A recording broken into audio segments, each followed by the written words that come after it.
What's going on, YouTube? Welcome back to another one of my stock videos, and today I want to talk about a few things. I want to talk about Peloton stock and what's going on with them. I want to give an update on some of my other positions like Lucid, Lucid Motors, Snap stock that I bought last week. So we're going to talk about Snapchat as well. Those are the main things I want to go over. Give you guys an update of what I'm doing, what my plan is with them.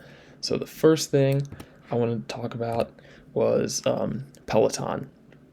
So they're still running a loss. They're not making money, and that was reflected in their earnings report. It was worse than expected. So they're running even more of a loss than that was expected. It wasn't egregious, I would say. It wasn't, horribly worse, but it was still more than what they expected. So I just pulled up their stuff here from June. This doesn't have the most updated ones on it, but I believe this was 1.25 and it was expected to be a loss of 1.07. So that's why some people freaked out.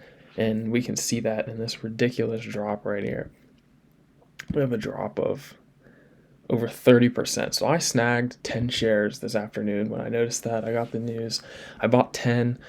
It's still down a bit more, so I'm down a little bit of money, nothing crazy, maybe like $10 or something.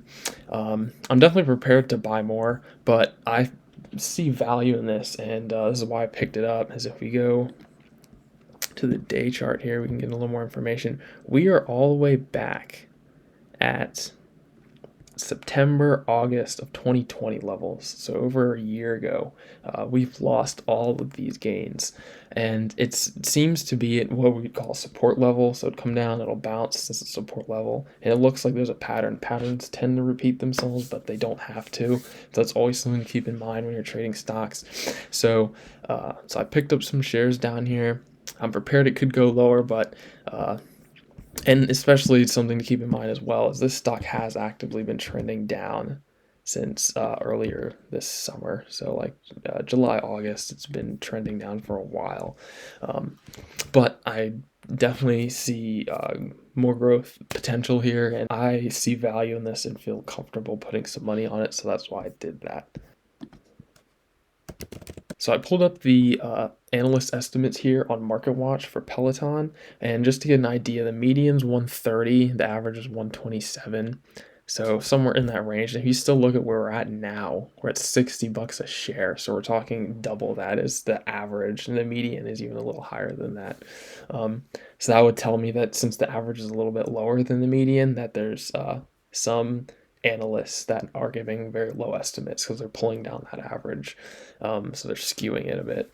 But I mean, analysts don't really know a whole lot, but it's just something else to compare what I see value in and see what other people think. So that's something else to keep in mind as well, as the estimates for this are much higher than what it's currently trading at. So if you see value in it, again, make your own trading decision. Don't just listen to me or any other random crackhead here on the internet.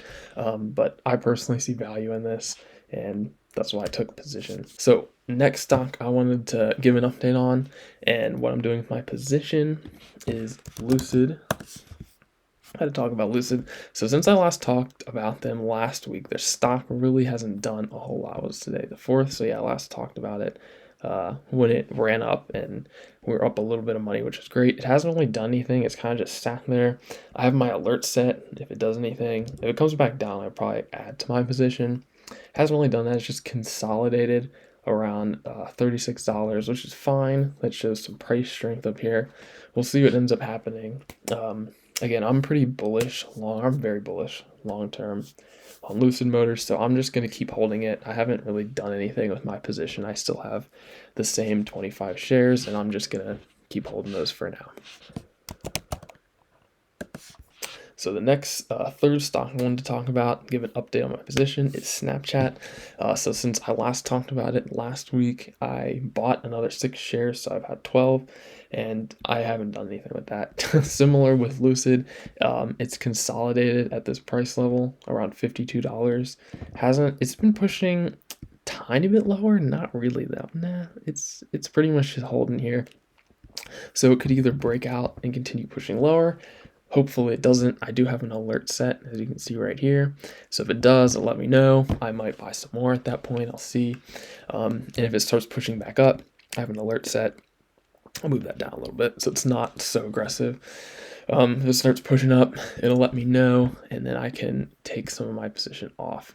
Or I might even, if it starts pushing up and shows strength, like it wants to come back, I might actually add to my position at that point. But for now, I'm still holding 12. This to my price target, I have about 25% growth. If it does a full recovery, we're talking over 50, which is awesome. That's very um, optimistic to think it'll go that high in the short term. Eventually, probably, but I'm more short term focused. So if it can just come up here 20-25%, I'd be super happy with that kind of return. That's how I've been able to beat the market the past like pretty much this whole year, is by buying stocks like this. When they dip, you're going to get a much higher return with a little more risk, but that's why you always start small and then add more to your position as it increases in value. So for a little more effort, you can make more money. Now, again, this isn't for everyone though, so that's not your thing. There's absolutely nothing wrong with just throwing your money in an index fund and leaving it for years. And then one last stock I wanted to talk about is Tesla. Tesla's been crazy. I'm sure you guys have seen this. And all I'm going to say about it is I really want to buy some Tesla. Unfortunately, I haven't had any. I've traded it before and made some money on it, but I haven't been holding it anytime recently. Unfortunately, kind of missing out on this one, but that's okay. Now is definitely not the time to buy it. I mean, if you're, focused for the next 30 years, then it probably doesn't matter. But this definitely offers a lot on the downside. If we look where the moving average is at, stocks tend to eventually go back to their moving average at some point.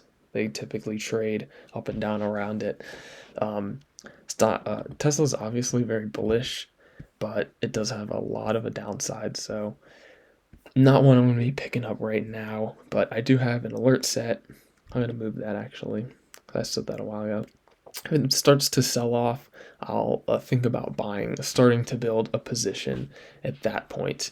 But yeah, that's my current update on my trades. It's currently Thursday night when I'm filming this, so I'll probably upload it by like Friday or Saturday. But I want to wish you guys a green week. I hope you end the week green. And if you have any questions about trading, drop a comment. I'll get back to you. I have all the timestamps linked in the description, so if you want to skip around to different sections of the video or certain tickers, go right ahead. Have a great week.